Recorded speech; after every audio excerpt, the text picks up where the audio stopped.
Welcome back to another edition of Diamond Star Stories. We are returning to the Baseball Hall of Fame, this time to actually show you a player who went on to be a Hall of Fame manager and had a very successful career as a manager and was later elected into the Hall of Fame in 1977 and is known locally, obviously here in the Chicagoland area, as the manager of the 1959 Go-Go White Sox. That would be none other than Al Lopez. Here we go. Al Lopez card number 28 in the Diamond Star set. This card I picked up during the National this past year. I was able to pick it up on the last day that I was there. It was actually the very last purchase that I did. I was able to get it for less than what it was marked for, and I was very happy to be able to add it into my collection at that time.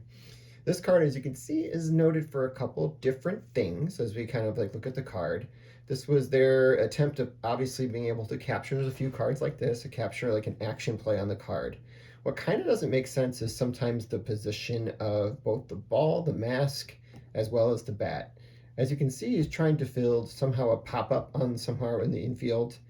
This is probably maybe a follow-through on the swing, but where his position doesn't necessarily make complete sense because his hand position on the bat aren't exactly right.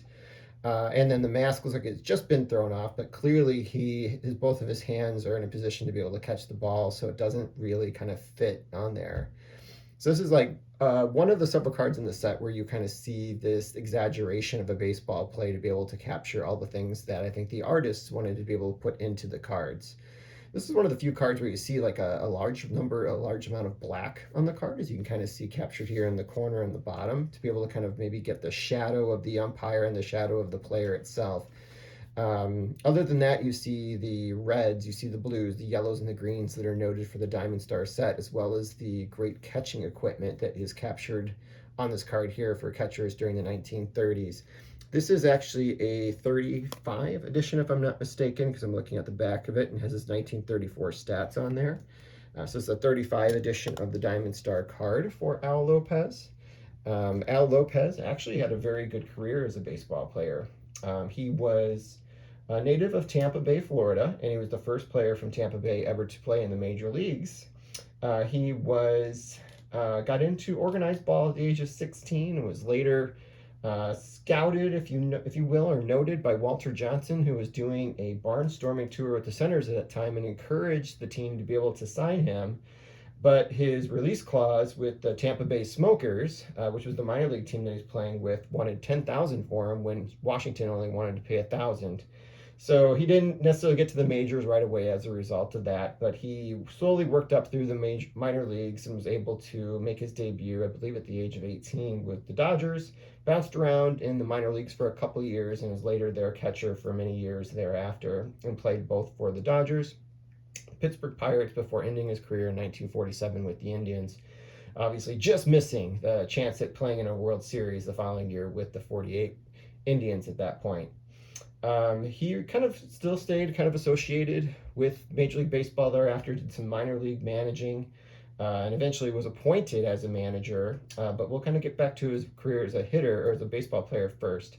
So he's one of these players where he really was like a Hall of Fame type level catcher, at least on the fielding end. At the time of his retirement, he caught more games than anyone else in Major League Baseball history, a record that was later broken during his lifetime, but not until the late 1980s by Bob Boone. He finished his career with just a WAR of 16.4, so he wasn't that phenomenal of a hitter, which I kind of obviously took away from any potential candidacy he had in the Hall of Fame. Made 2 All-Star appearances in 34 and 41. He had 1,500 hits, just over 1,500 hits, had 51 home runs, had a 261 average, drove in 652 RBIs. He was definitely noted to be a very reliable catcher, and that allowed him to play into his late 30s. As far as like other things, that are kind of note during his baseball playing career, he was actually the last player to hit a home run that bounced in the field of play before it went over the fence.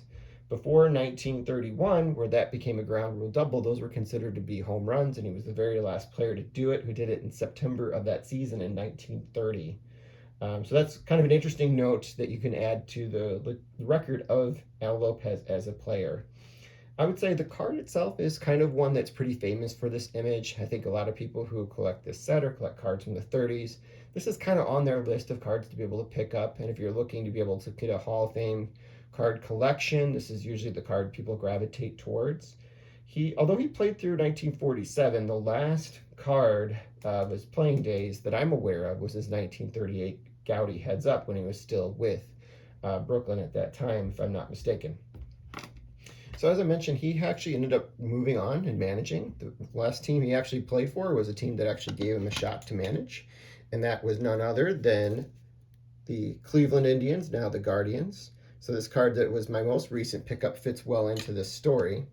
So his time with the Cleveland Indians, I'll put it over here in the corner, was very successful. He had one World Series appearance in 1954 in which they got I believe swept, if I'm not mistaken, by the New York Giants at that time, and also was the opponent during that game where you have the famous catch by Willie Mays that everyone's very familiar with. He was the manager of the team at that time. He finished second place or better every time with the Cleveland Ball Club during his time coaching them. He won 570 games with them, and he ended up having an overall winning percentage career of .584, which is the fourth best of all time for managers who have coached at least 2,000 games. As I mentioned, he did leave. I believe it was at the beginning, at some point of the 1957 season. Cleveland, there was a dispute he had with management, and he disagreed with how a certain situation was handled, so he later resigned from that position, only to be picked up a couple years later to coach the Go-Go White Sox. And this is an autograph card I have from him, the 1961 set, and is actually the reason I have these White Sox cards here in the background of Nellie Fox, Minnie Minoso, and also Luis Aparicio, otherwise known as the Go-Go Sox.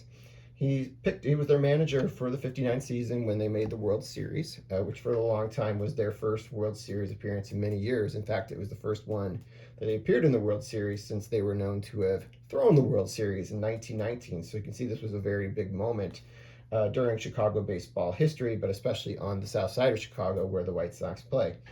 They lost that World Series and they didn't sniff a World Series again, unfortunately, until they won it actually in 2005. Which he was still alive at that time to be able to kind of get an opportunity to see that the White Sox, or a team that he managed, finally win a World Series, because he later passed shortly after that World Series. At the time of his death, he was the oldest living Hall of Famer, manager or player at that time. During his brief time with the White Sox, he also finished second place 5 additional times. He never had a losing season where he was the manager for the full season. He did come back to the White Sox in the late 60s, but had some health issues where he was never able to finish a full season there. And he does have a card. His last card as a manager is in the 1969 set. You can also, I think, find a managing card of him. No, he does not, I believe, have one in 68. If I'm not mistaken, I believe that is Eddie Stanky, I think, is the one that's featured for the 68 manager card. Correct me if I'm wrong. Out there in the community, I know somebody will catch that one. But after his retirement, the city of Tampa built and named a stadium after him called the Lopez Stadium. It has now been taken down and is now a park. And his legacy kind of carries on in the Tampa Bay area, specifically with the Rays, because there is an Al Lopez award that's given to their best minor league prospect during spring training every year as kind of a commemorative award, if you will, to honor the legacy of Al Lopez in that area, who El Senor was his nickname, is still, at that time, was the first player from Tampa to make the major leagues. And as you can see, we've had quite a bit of legacy of players coming from that region since that time, but he was the very first to break in. So this is the Diamond Star card, number 28 in the set. Hope you guys really enjoyed it. Hope you enjoyed some of the storytelling that went along with the career and legacy of Al Lopez. And we will see you guys again next month with another Diamond Star Stories, and I will be back soon with another video.